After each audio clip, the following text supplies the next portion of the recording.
अब लग रहा है कि हाँ भाई, लाइव क्लास है। दोस्तों, आप अच्छी तरीके से जानते हैं कि हम लोग पढ़ रहे थे संविधान का भाग 5 पार्ट 5 ऑफ इंडियन कॉन्स्टिट्यूशन, जिसमें हम बात कर चुके हैं प्रेसिडेंट और वाइस प्रेसिडेंट के बारे में। यानी कि हम संघ की कार्यपालिका पढ़ रहे थे, एग्जीक्यूटिव ऑफ यूनियन या यूनियन एग्जीक्यूटिव के बारे में, जिसमें we have finished already finished president and the vice president. तो हम राष्ट्रपति और उपराष्ट्रपति के बारे में पढ़ चुके थे। चलिए अब हम आगे बढ़ते हैं और आज हम बात करेंगे अबाउट, जैसा कि मैंने आपको बताया था कि आज हम बात करेंगे about the prime minister and the council of ministers of union. ठीक है, let's start. This is constitution of India.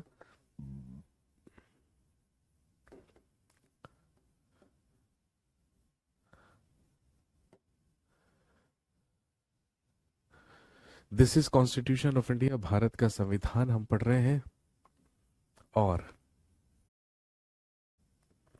जिसमें हम पढ़ रहे थे संविधान का भाग 5 part 5 of Indian constitution, that is union, जिसमें हम बात कर रहे हैं संघ की। आर्टिकल 52 से लेके 151 तक, दैट इज यूनियन एग्जीक्यूटिव। यानी कि संघीय कार्यपालिका, यूनियन एग्जीक्यूटिव या संघीय कार्यपालिका।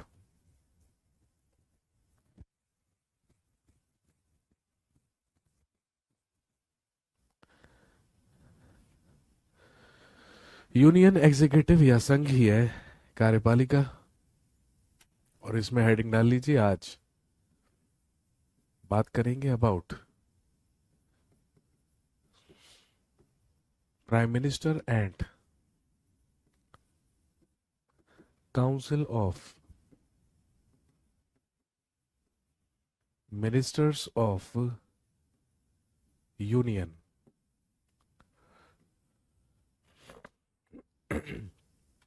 Prime minister and council of ministers of union, प्रधानमंत्री, प्रधानमंत्री एवं संघ का मंत्री परिषद, हिंदी में लिखेंगे प्रधानमंत्री एवं संघ का मंत्री परिषद।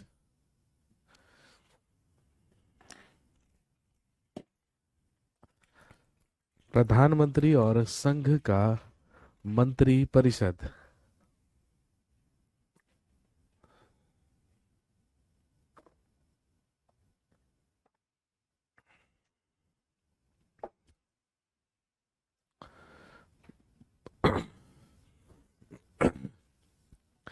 Prime minister and the council of ministers of union.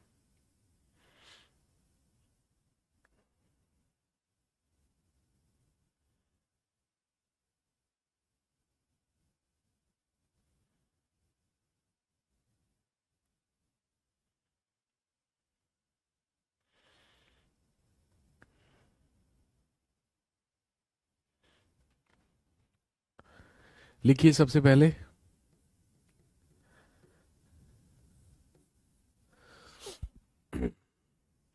लिखेंगे सबसे पहले आर्टिकल 74 ऑफ इंडियन कॉन्स्टिट्यूशन। लिखिए संविधान का अनुच्छेद 74। आर्टिकल 74 ऑफ इंडियन कॉन्स्टिट्यूशन, संविधान का अनुच्छेद 74, जो कहता है, लिखेंगे, to give advice to the president of India. To give advice to the president of India, Bharat के राष्ट्रपति को सलाह देने के लिए। To give advice to the president of India, Bharat के राष्ट्रपति को सलाह देने के लिए। लिखेंगे, there shall be a council of ministers. There shall B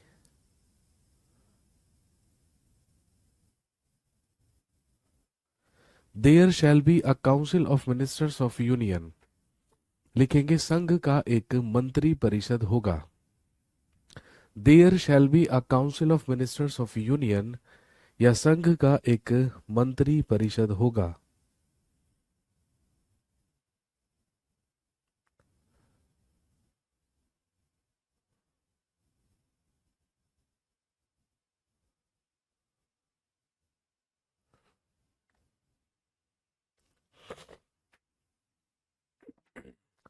To give advice to the President of India, there shall be a Council of Ministers of Union.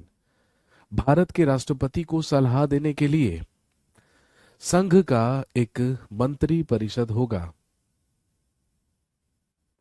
इसी के आगे लिखेंगे and the head of that council of ministers, and the head of that council of ministers will be the prime minister of India, लिखेंगे और उस मंत्री परिषद का अध्यक्ष और उस मंत्री परिषद का अध्यक्ष या उस मंत्री परिषद का प्रधान भारत का प्रधानमंत्री होगा। And the head of the council of ministers will be the prime minister, और उस मंत्री परिषद का अध्यक्ष भारत का प्रधानमंत्री होगा।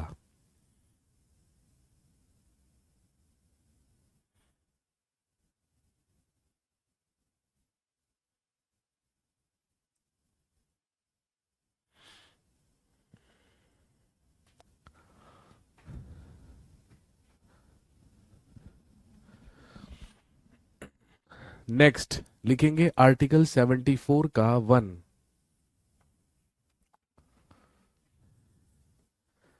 Next article 74(1). तो दोस्तों ध्यान रखेंगे, चाहे आपसे प्रधानमंत्री का पद पूछे, चाहे आपसे संघ का मंत्री परिषद पूछे, तो ध्यान रखेंगे दोनों का ही उल्लेख आर्टिकल 74 में किया गया है, अनुच्छेद 74 में किया गया है, जिसके तहत भारत के राष्ट्रपति को सलाह देने के लिए ही एक संघ का मंत्री परिषद का प्रावधान किया गया है, जिसका हेड भारत का प्रधानमंत्री होता है। लिखेंगे एज पर आर्टिकल 74(1), अनुच्छेद 74 के 1 के तहत, एज पर आर्टिकल 74 का 1 या अनुच्छेद 74 के 1 के तहत लिखेंगे president can return the advice of council of ministers, the president can return the advice of council of ministers once for reconsideration, लिखेंगे राष्ट्रपति मंत्री परिषद की सलाह को, राष्ट्रपति मंत्री परिषद की सलाह को एक बार, राष्ट्रपति मंत्री परिषद की सलाह को एक बार पुनर्विचार के लिए लौटा सकता है। The President can return the advice of Council of Ministers once for reconsideration. राष्ट्रपति मंत्री परिषद की सलाह को पुनर्विचार के लिए एक बार वापस लौटा सकता है, लेकिन ध्यान रखेंगे यदि दोबारा से मंत्री परिषद के द्वारा वही सलाह रेकमेंड की जाती है या वही सलाह राष्ट्रपति को दी जाती है, तो फिर राष्ट्रपति मंत्री परिषद की सलाह को मानने के लिए बाध्य होता है, क्योंकि राष्ट्रपति के द्वारा अपना हर कार्य ही मंत्री परिषद की सलाह से किया जाता है। वही क्वेश्चन आता है ना, बताइए भारत का राष्ट्रपति अपना हर कार्य किसकी सलाह से करता है ना? आपको ये क्वेश्चन मिलेगा एग्जाम में। पहले ऑप्शन में मिलेगा प्राइम मिनिस्टर, दूसरे ऑप्शन में मिलेगा आपको काउंसिल ऑफ मिनिस्टर्स,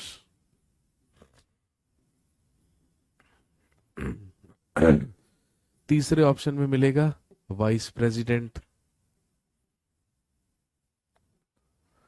और चौथे ऑप्शन में मिलेगा चीफ जस्टिस ऑफ इंडिया।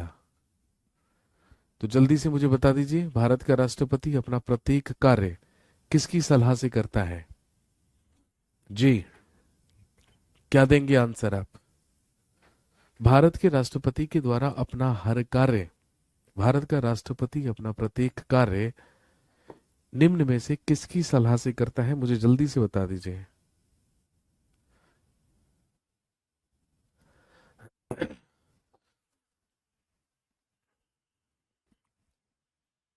आज कमेंट्स में बड़ी दिक्कत हो रही है भाई।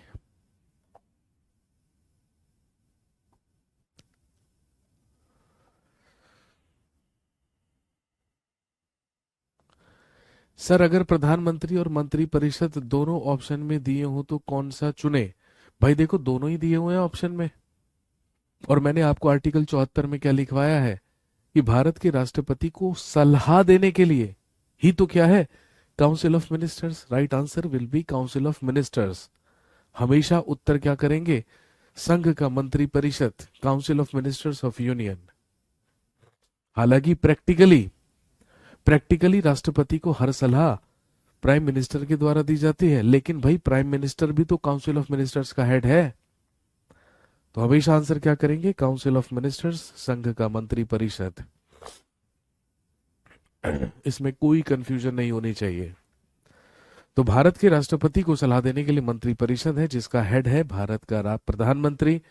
उसके बाद 74(1) में मैंने आपको बताया कि राष्ट्रपति चाहे तो मंत्री परिषद द्वारा दी गई सलाह को पुनर्विचार के लिए एक बार वापस लौटा सकता है, लेकिन यदि वो दोबारा से मंत्री परिषद के द्वारा राष्ट्रपति को सलाह दी जाती है तो फिर राष्ट्रपति उस सलाह को मानने के लिए क्या हो जाता है?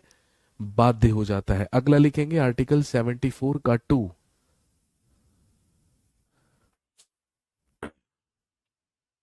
लिखेंगे अनुच्छेद 74 का 2।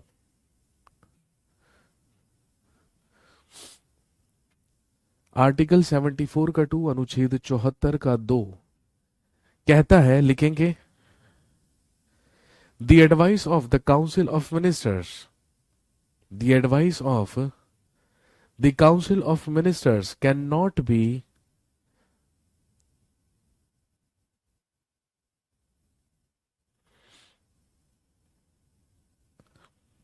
The advice of the council of ministers can not be challenged in a court. लिखेंगे मंत्री परिषद की सलाह को, मंत्री परिषद की सलाह को कभी भी न्यायालय में चुनौती नहीं दी जा सकती। The advice of the council of ministers can not be challenged in a court.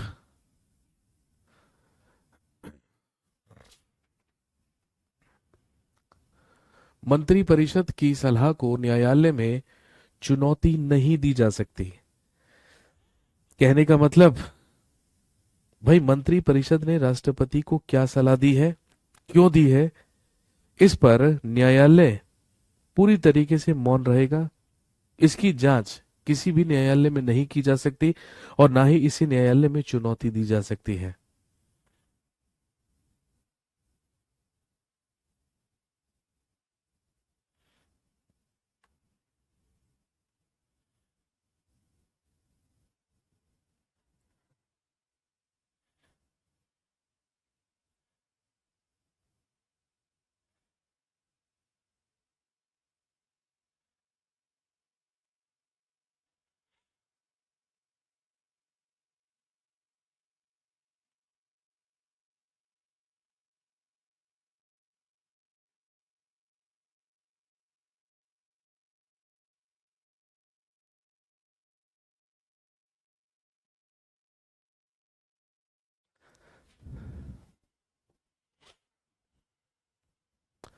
Next,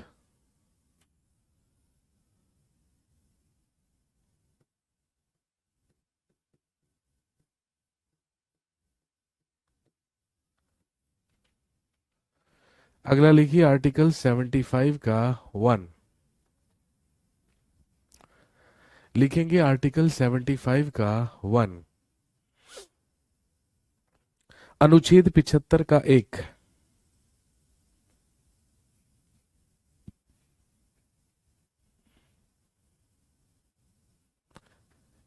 लिखिए prime minister is appointed by the president. पहले भी लिख चुके हैं ये। Prime minister is appointed by the president and council of ministers. लिखेंगे prime minister is appointed by the president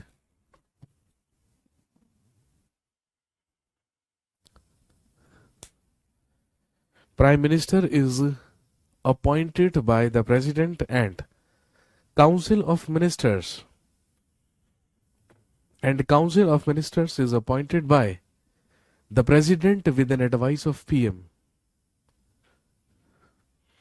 लिखेंगे प्रधानमंत्री की नियुक्ति राष्ट्रपति द्वारा की जाती है। प्रधानमंत्री की नियुक्ति राष्ट्रपति द्वारा की जाती है और मंत्री परिषद की नियुक्ति राष्ट्रपति द्वारा प्रधानमंत्री की सलाह से की जाती है।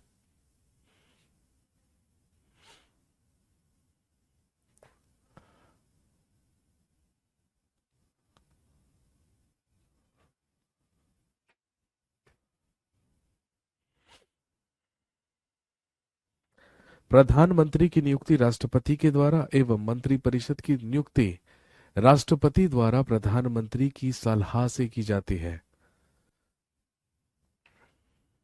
नेक्स्ट अगला लिखेंगे आर्टिकल 75 का 2।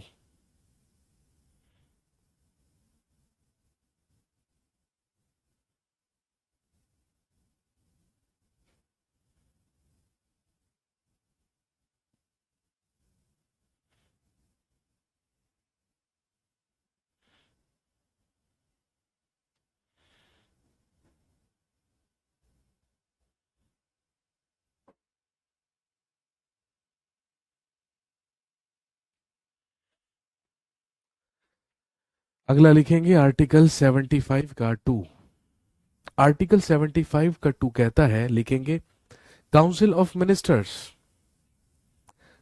Of ministers hold their post. The council of ministers hold their post till the pleasure of the president. लिखेंगे मंत्री परिषद के सदस्य राष्ट्रपति के प्रसाद पर्यंत अपना पद धारण करेंगे। मंत्री परिषद के सदस्य राष्ट्रपति के प्रसाद पर्यंत अपना पद धारण करते हैं।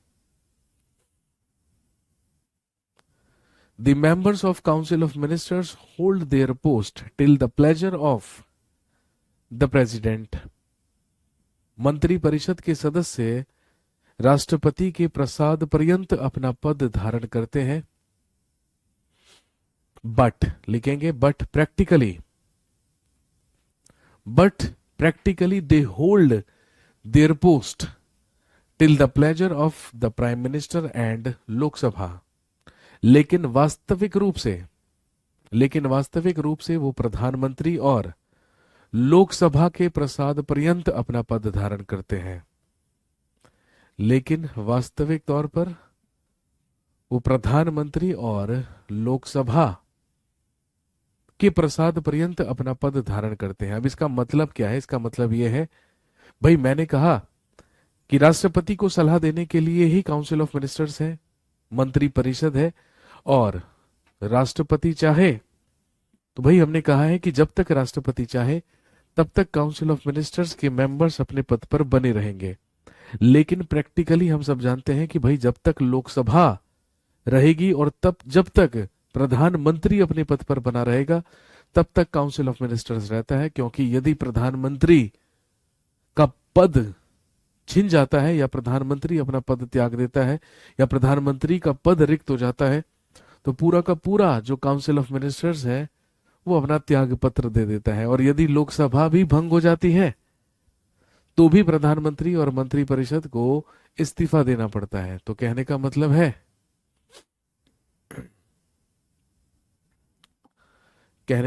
है कि भाई विधिवत यह संवैधानिक रूप से तो मंत्री परिषद राष्ट्रपति के प्रसाद पर्यंत पद धारण करता है। लेकिन प्रैक्टिकली यदि हम प्रैक्टिकली बात करें तो प्रैक्टिकली प्रधानमंत्री और लोकसभा के प्रसाद पर्यंत ये अपना पद धारण करते हैं।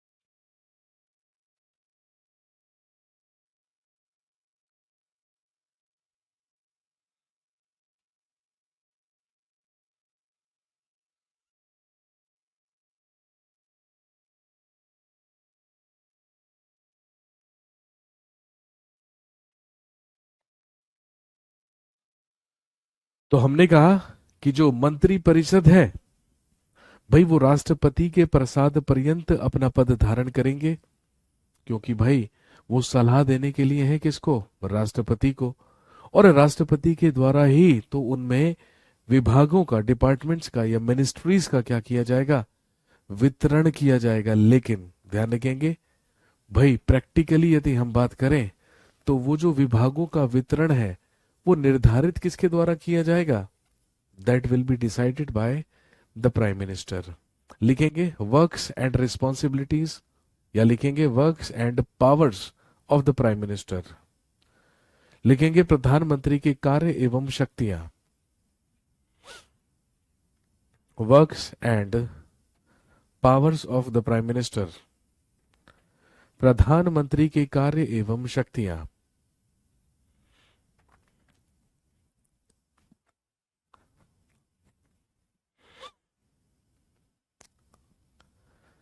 सबसे पहला पॉइंट लिखेंगे prime minister is the first officer of the government of India. लिखेंगे प्रधानमंत्री भारत सरकार का प्रथम अधिकारी होता है।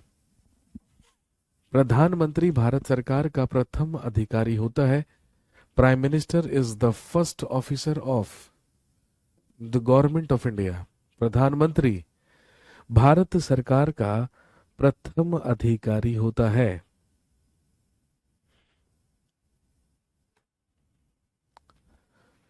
नेक्स्ट पॉइंट लिखेंगे there is no existence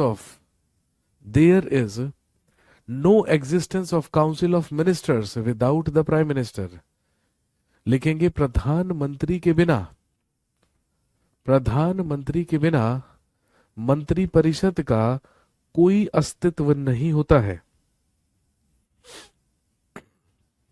without the prime minister there is no existence of the council of ministers. प्रधानमंत्री के बिना मंत्री परिषद का कोई अस्तित्व नहीं होता है।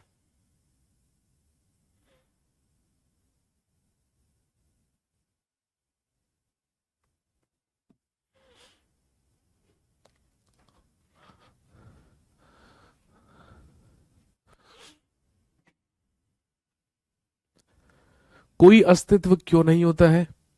ठीक है, क्योंकि ध्यान रखेंगे भाई यदि मंत्री परिषद में से किसी भी मेंबर की कार्यकाल के दौरान मृत्यु हो जाए या उसका पद खाली हो जाए या वो अपना पद छोड़ दे तो केवल मंत्री परिषद की वो पर्टिकुलर पोस्ट या वो पर्टिकुलर पद ही क्या होता है? खाली होता है। लेकिन यदि भारत के प्रधानमंत्री की कार्यकाल के दौरान मृत्यु हो जाए या उनका पद खाली हो जाए तो ध्यान रखेंगे पूरे के पूरे मंत्री परिषद को ही क्या कर दिया जाता है?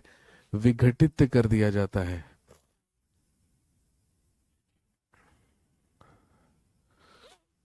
तो उस केस में पूरे के पूरे मंत्री परिषद को ही विघटित कर दिया जाता है, क्योंकि मंत्री परिषद की ही एग्जिस्टेंस नहीं बचती है यदि प्रधानमंत्री की मृत्यु हो जाती है या प्रधानमंत्री का पद खाली हो जाता है।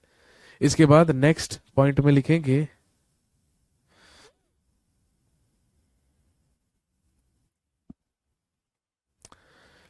Prime minister has the power to reorganise the council of ministers of union. लिखेंगे प्रधानमंत्री को अधिकार है कि वह मंत्रिपरिषद का पुनर्गठन कर सकता है।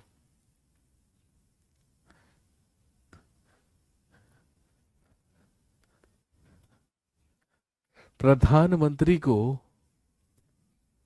अधिकार है कि वह मंत्रिपरिषद का पुनर्गठन कर सकता है।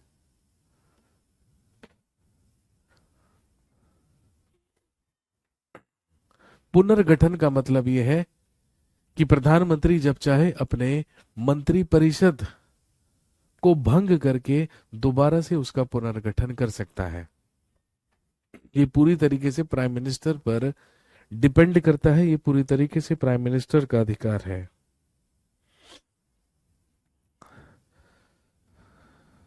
अगला पॉइंट लिखेंगे prime minister is the head of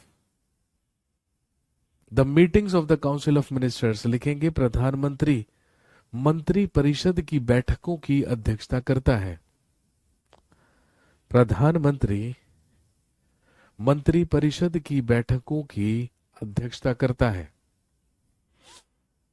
भाई, क्योंकि वो मंत्री परिषद का हेड है तो अध्यक्षता भी वही करेगा।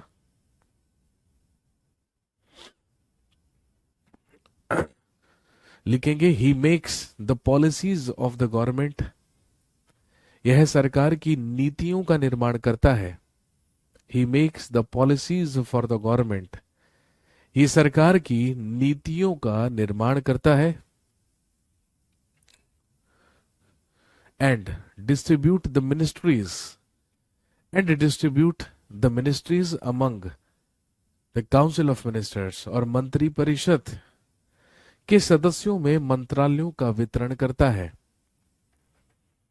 और मंत्री परिषद के सदस्यों में मंत्रालयों का वितरण करता है।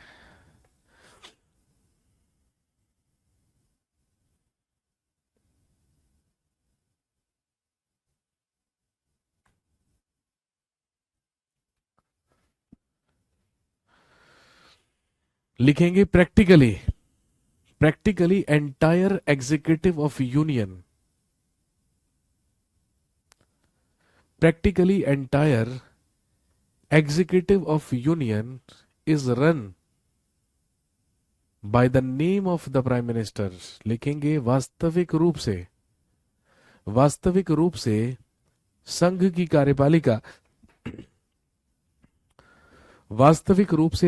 कार्यपालिका प्रधानमंत्री के नाम से ही चलाई जाती है।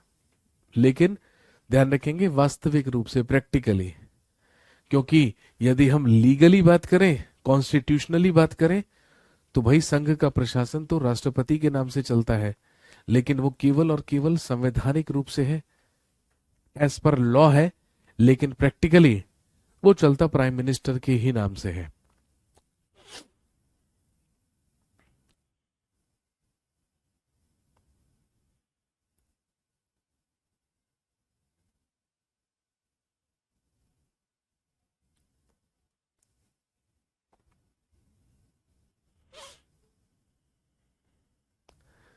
इसके अलावा लिखेंगे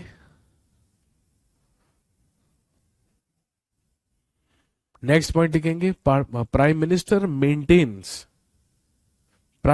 maintains a coordination between the prime minister maintains a coordination between president and the council of ministers.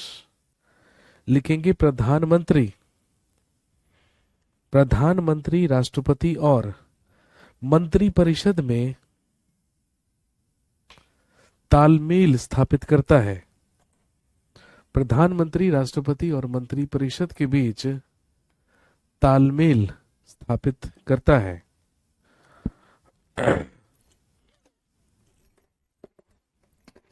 और इसके अलावा लिखेंगे प्राइम मिनिस्टर इज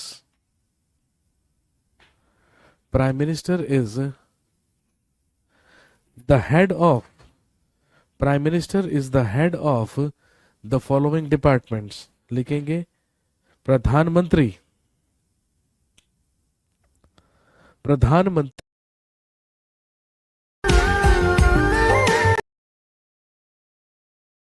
का अध्यक्ष होता है। प्रधानमंत्री निम्न विभागों का अध्यक्ष होता है। कौन कौन से विभाग लिखेंगे? सबसे पहले नीति आयोग, सबसे पहले लिखिए NITI Aayog.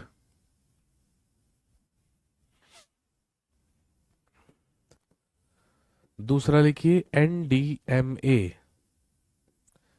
National disaster management authority. NDMA, national disaster management authority, जिसे हम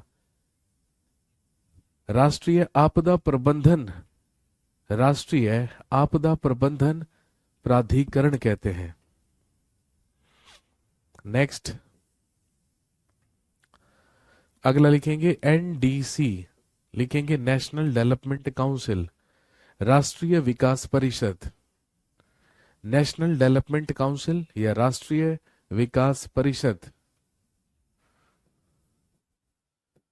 आईडीए लिखेंगे आइलैंड्स डेवलपमेंट अथॉरिटी, द्वीपीय विकास प्राधिकरण। आइलैंड्स डेवलपमेंट अथॉरिटी, आईडीए, द्वीपीय विकास प्राधिकरण। अगला लिखेंगे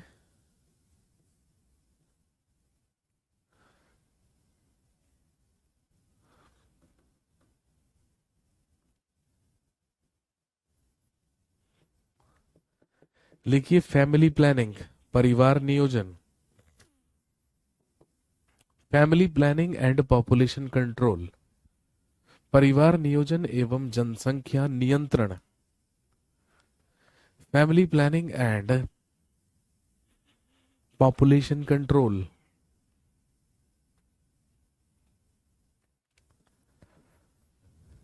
नेक्स्ट, वाइल्ड लाइफ कंजर्वेशन, लिखिए वन्य जीव संरक्षण।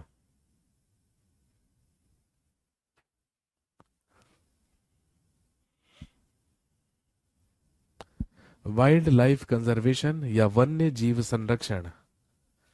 एक लिख लीजिए NWRC, national water resource council.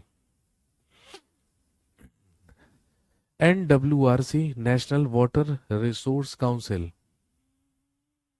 राष्ट्रीय जल संसाधन परिषद।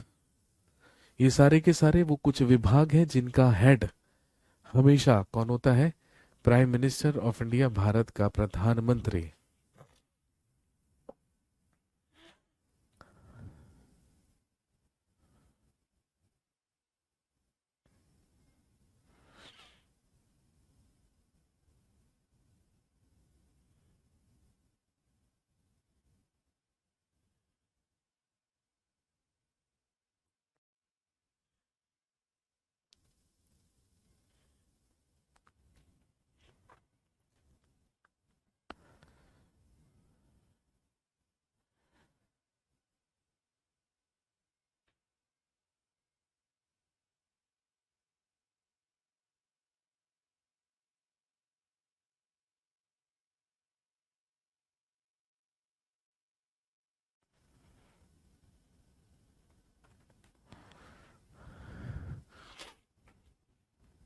इसके बाद लिखिए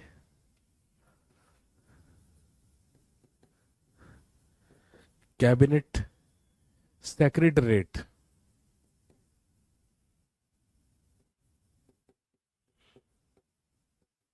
जिसे हम कहते हैं मंत्रिमंडलीय सचिवालय, या जिसे हम केंद्रीय सचिवालय कहते हैं। लिखिए cabinet secretariat.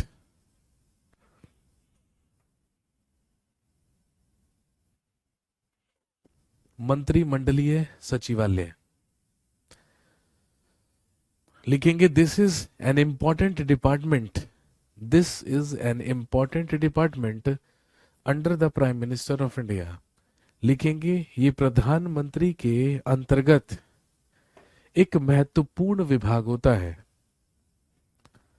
This is an important department under the prime minister of India. ये प्रधानमंत्री के अंतर्गत एक महत्वपूर्ण विभाग होता है।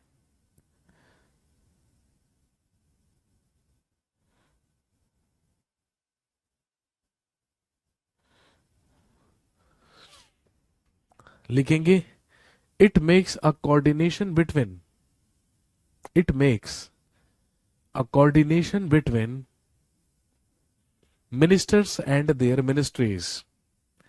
लिखेंगे ये मंत्रियों एवं मंत्रालयों के बीच तालमेल बनाने का कार्य करता है।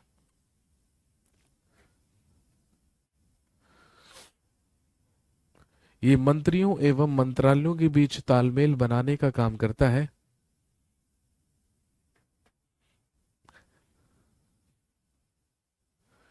लिखेंगे इट डिसाइड्स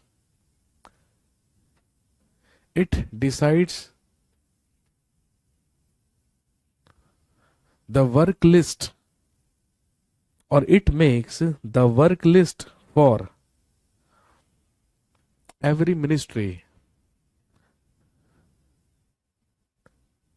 लिखेंगे यह प्रत्येक मंत्रालय के लिए, यह प्रत्येक मंत्रालय के लिए कार्य नियमावली तैयार करता है। यह प्रत्येक मंत्रालय के लिए कार्य नियमावली तैयार करता है।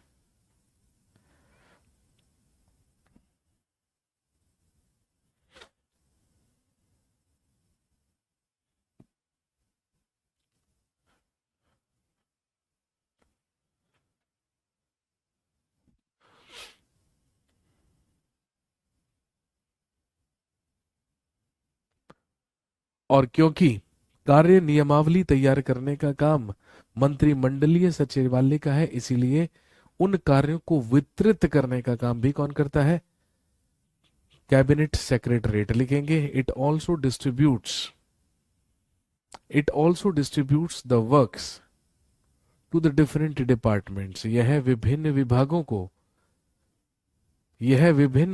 को कार्य वितरित करने का भी कार्य करता है।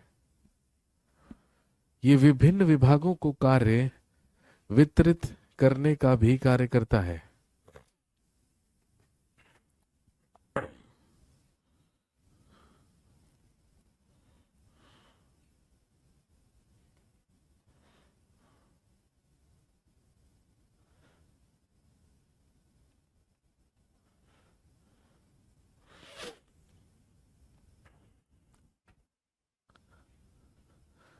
इसके बाद लिखेंगे the ministers of council of ministers can be divided और can be categorized into 3 parts. लिखिए मंत्री परिषद के मंत्रियों को 3 भागों में विभाजित किया जा सकता है। भाई मैंने आपसे कहा काउंसिल ऑफ मिनिस्टर्स यानी कि मंत्री परिषद। अब मंत्री परिषद किस किस से मिलकर बना है? तो ध्यान रखेंगे मंत्री परिषद 3 प्रकार के मंत्रियों से मिलकर बना है, जिसमें सबसे पहले कहलाते हैं कैबिनेट मिनिस्टर्स।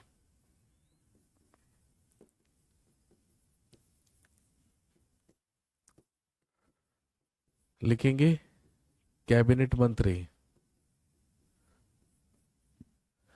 कैबिनेट मिनिस्टर्स या कैबिनेट मंत्री।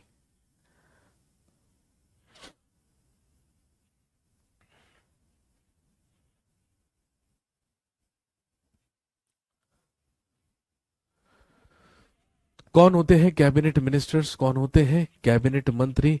लिखेंगे दे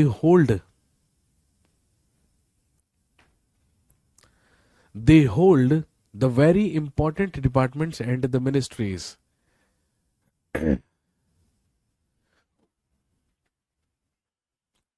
हिंदी में लिखेंगे ये अत्यधिक महत्व वाले विभागों एवं मंत्रालयों के मंत्री होते हैं। ये अत्यधिक महत्व वाले मंत्रालयों के मंत्री होते हैं भाई, जैसे मिनिस्ट्री ऑफ होम अफेयर्स, गृह मंत्री हमारे Amit Shah, ministry of defence, रक्षा मंत्रालय, मिनिस्ट्री ऑफ फाइनेंस, वित्त मंत्रालय, जो कि अति महत्वपूर्ण विषय वाले क्या होते हैं या महत्व वाले क्या होते हैं, विभाग या मंत्रालय होते हैं।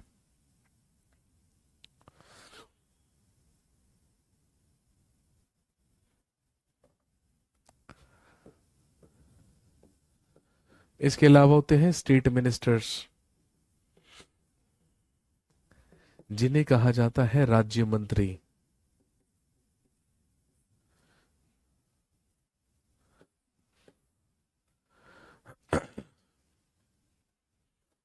लिखेंगे दीज मिनिस्टर्स हेल्प,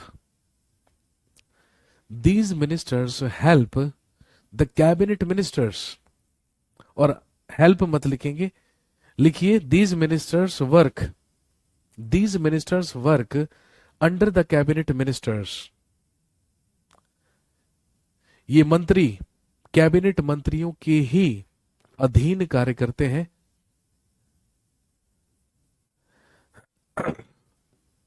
और ध्यान रखेंगे ये इंडिपेंडेंट भी हो सकते हैं और डिपेंडेंट भी हो सकते हैं, यानी कि ये स्वतंत्र रूप से भी कार्य कर सकते हैं और अस्वतंत्र रूप से भी। स्वतंत्र प्रभार, अस्वतंत्र प्रभार। और तीसरे प्रकार के होते हैं जो कहलाते हैं, लिखेंगे डेप्यूटी मिनिस्टर्स।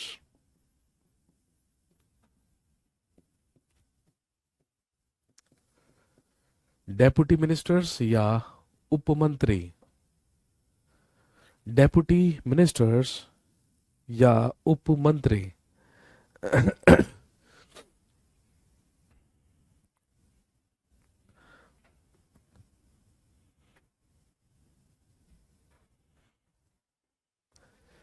लिखेंगे one line description, these ministers help cabinet ministers and state ministers in their work. लिखेंगे ये कैबिनेट मंत्रियों एवं राज्य मंत्रियों के कार्यों में उनकी सहायता करते हैं। ये कैबिनेट मंत्रियों एवं राज्य मंत्रियों के कार्यों में उनकी मदद करते हैं।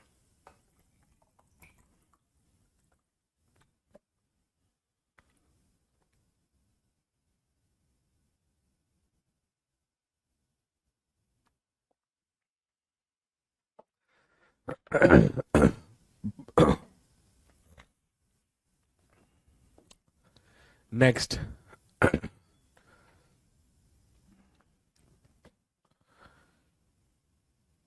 हेडिंग डालिए,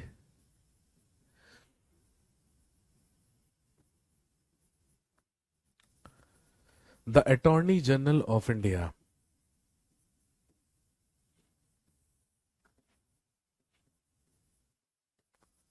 लिखिए भारत का महान्यायवादी।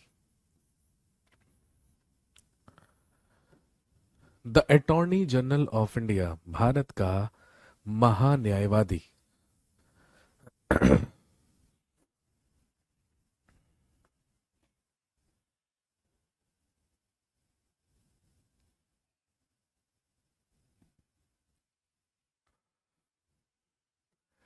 लिखिए आर्टिकल 76 ऑफ इंडियन कॉन्स्टिट्यूशन, संविधान का अनुच्छेद 76। Article 76 of Indian constitution. लिखेंगे to give advice, sorry, to give legal advice to the government of India. लिखेंगे भारत सरकार को वैधानिक, भारत सरकार को वैधानिक सलाह देने के लिए, to give legal advice to the government of India, Bharat सरकार को वैधानिक सलाह देने के लिए लिखेंगे there shall be an attorney general of India, Bharat का एक महान्यायवादी होगा। There shall be an attorney general of India, Bharat का एक महान्यायवादी होगा।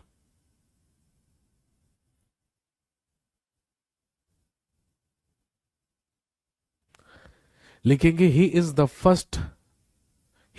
First law officer of India, ये भारत का प्रथम विधि अधिकारी होता है।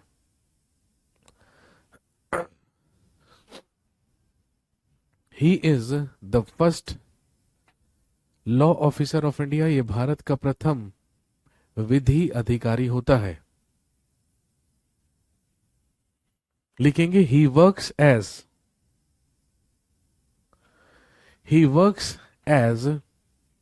अ legal adviser of government of India, ये भारत सरकार के वैधानिक सलाहकार के रूप में कार्य करता है। He works as a legal adviser of government of India, ये भारत सरकार के वैधानिक सलाहकार के रूप में कार्य करता है।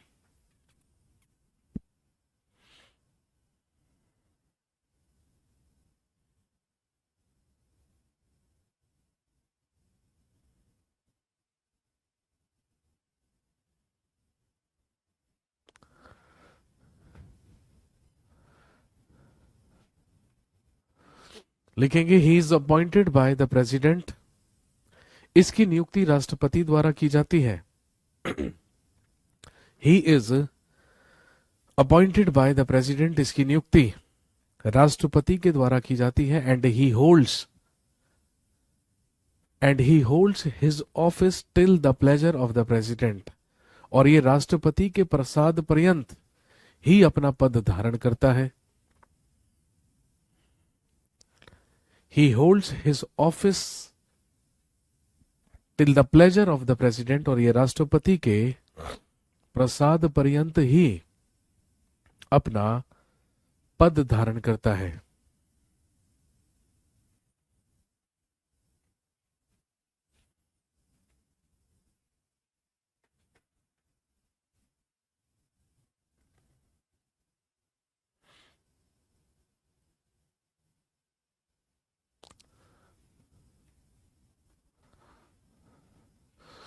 लिखेंगे he is appointed on the advice of council of ministers, इसकी नियुक्ति मंत्री परिषद की सलाह पर ही की जाती है। इसकी नियुक्ति मंत्री परिषद की सलाह पर ही की जाती है।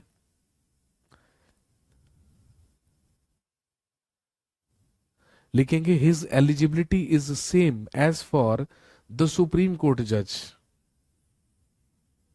इसकी योग्यता सर्वोच्च न्यायालय के न्यायाधीश के बराबर ही होती है। कहने का मतलब जो व्यक्ति सुप्रीम कोर्ट का जज बनने के लिए एलिजिबल होगा, उसी व्यक्ति को राष्ट्रपति अटॉर्नी जनरल या भारत का महान्यायवादी नियुक्त कर सकते हैं।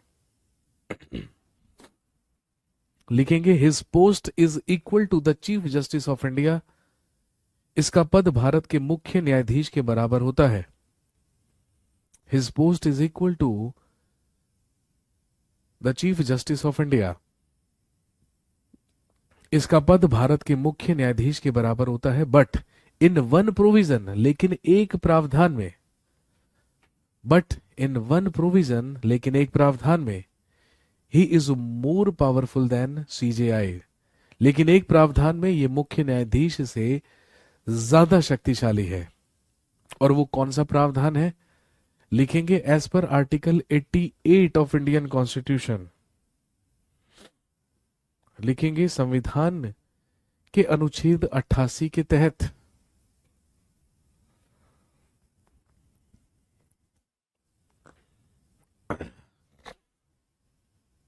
As per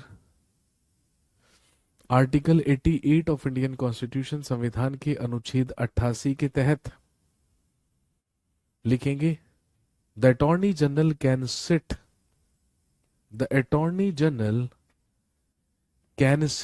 any time, the attorney general can sit any time in supreme court, Lok Sabha और राज्यसभा।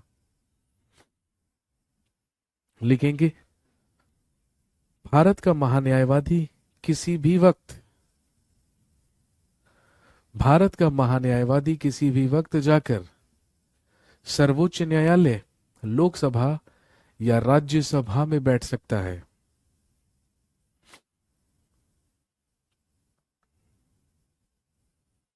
भारत का महान्यायवादी किसी भी वक्त जाकर सर्वोच्च न्यायालय, लोकसभा या राज्यसभा में बैठ सकता है।